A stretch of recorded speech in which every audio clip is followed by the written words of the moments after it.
Okay, so we are talking about the precedence diagramming restrictions. Basically, these are the relationships between the activities. So, four kinds of activity relationships we can consider: finish to start, start to start, finish to finish, start to finish. So, up to now we have only covered the finish to start relationships, but there are more relationships as well. Okay, so to illustrate these four relationships, we can consider this output from the Microsoft project about a network. Only a partial result has been shown. So this is the example of these bar charts show the example of a finish to start relationships. In this case, you can see that the finish to start relationship has been shown as with the lag of 2 days. So, well, one can put a lag as well. So, for example, sometimes we need to wait for some time before we can start the next activity. So, for example, if you pour a fresh concrete in the construction of a building, then that concrete has to be dried up or cured for a few days, and then we can install start the next activities. So, for example, the start of, say, further portions of the building. So the lags are normally the waiting times between those activities. So this is the relationship between the finish to start. Similarly, the lags can be also introduced in other types of relationships as well. But let's see what's the start to start relationship. So the start to start relationship will say that this activity, which is activity 5, cannot start unless activity 4 has been started. But in this case, a lag of 2 days has also been provided. Okay, so also for the finish to finish, so activity 8, which is over here, activity or the task 8 cannot start, task 8 cannot finish until task 7 has been finished. Okay, but the finish of task 8 cannot be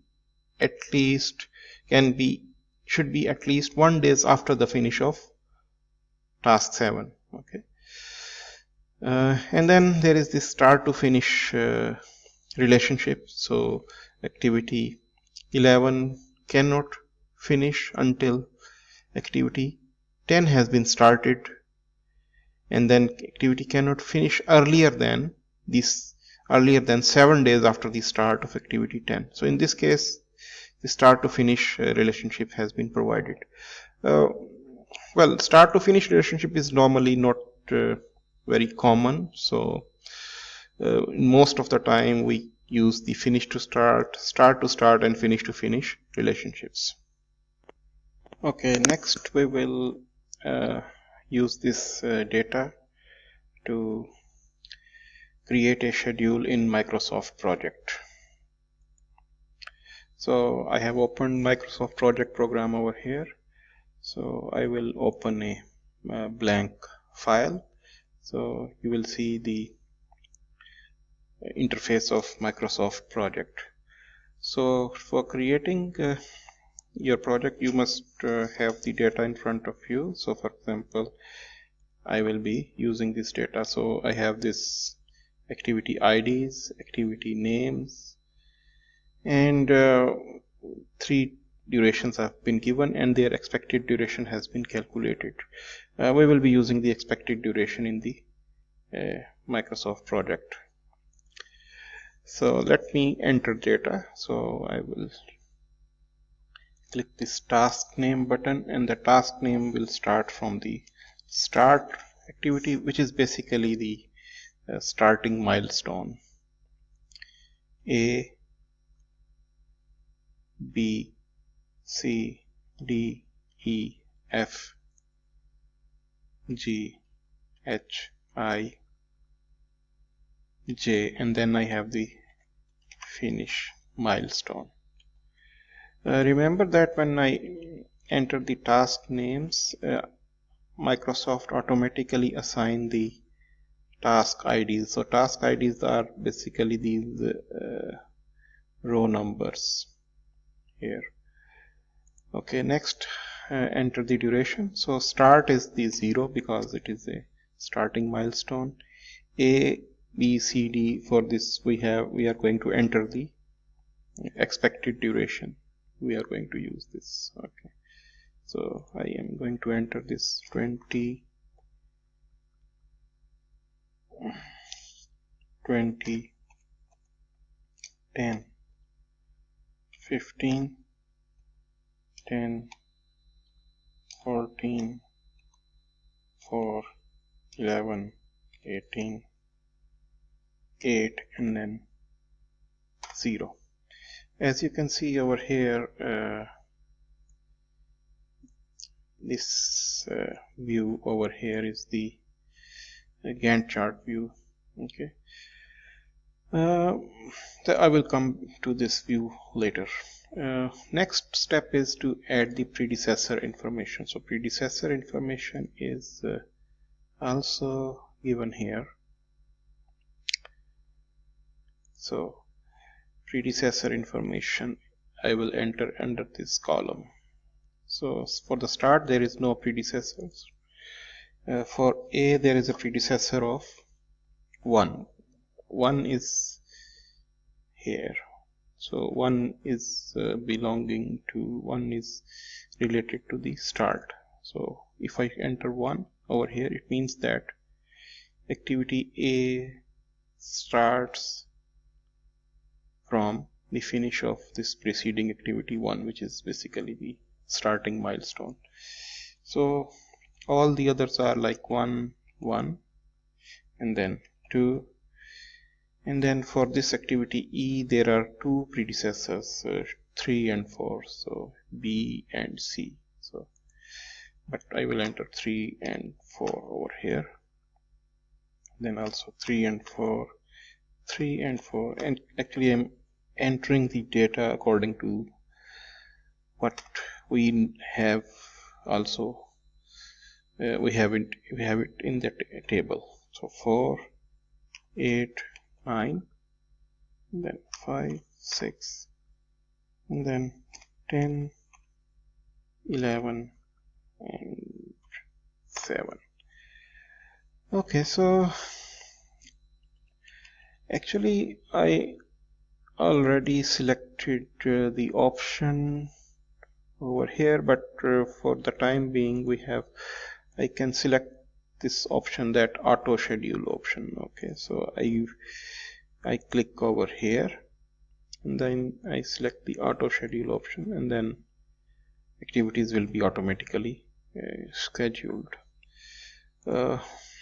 Next, now I can see over here is that well, I did not enter the information for the project, so Microsoft project has assumed that I am starting at 20th of March, which is actually the day today, and the project will finish at 19th of May.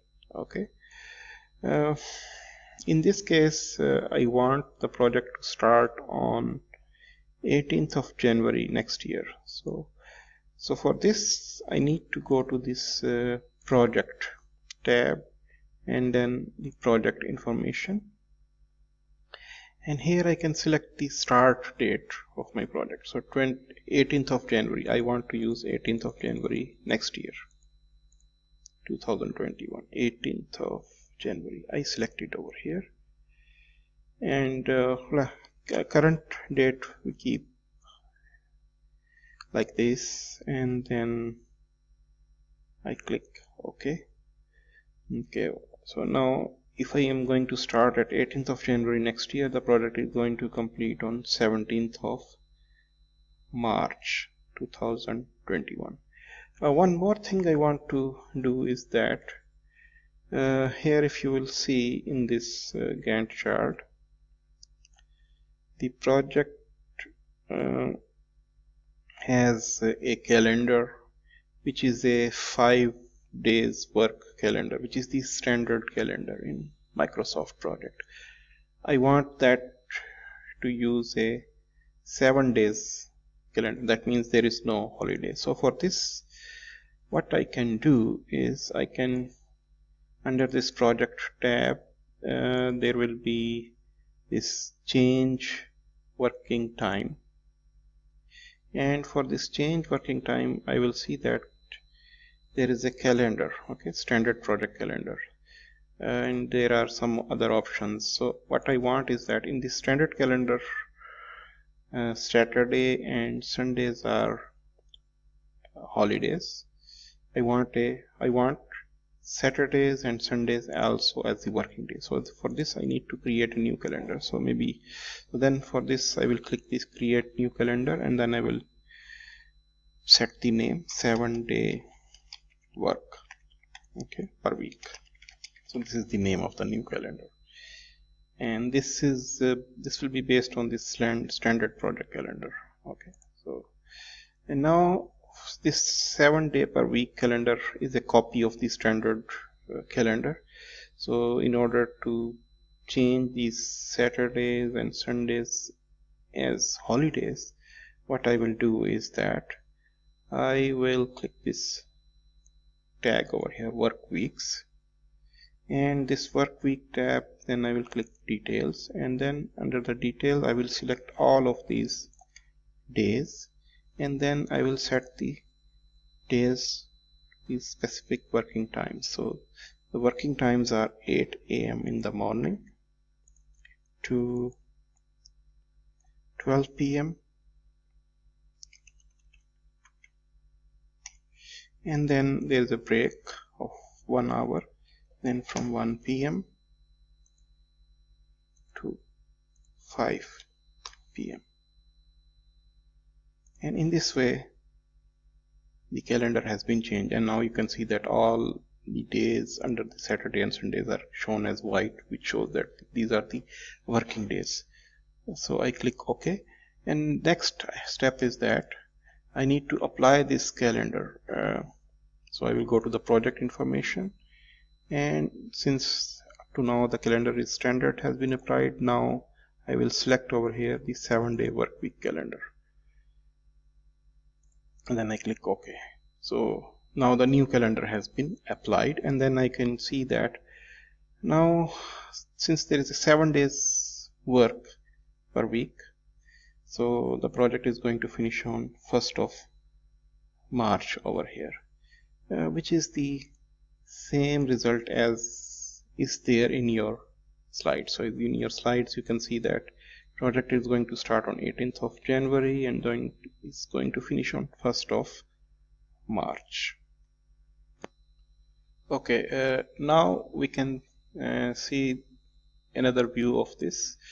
So for this we can select the view tab, and then we can click the network diagram. So this is the network diagram view. So you can see that the activities are here. A, B, C is the start activity, and then A, B, C activities, D, E, F, G, H activities, J and I activities, and some information about the activities is shown in these activity boxes.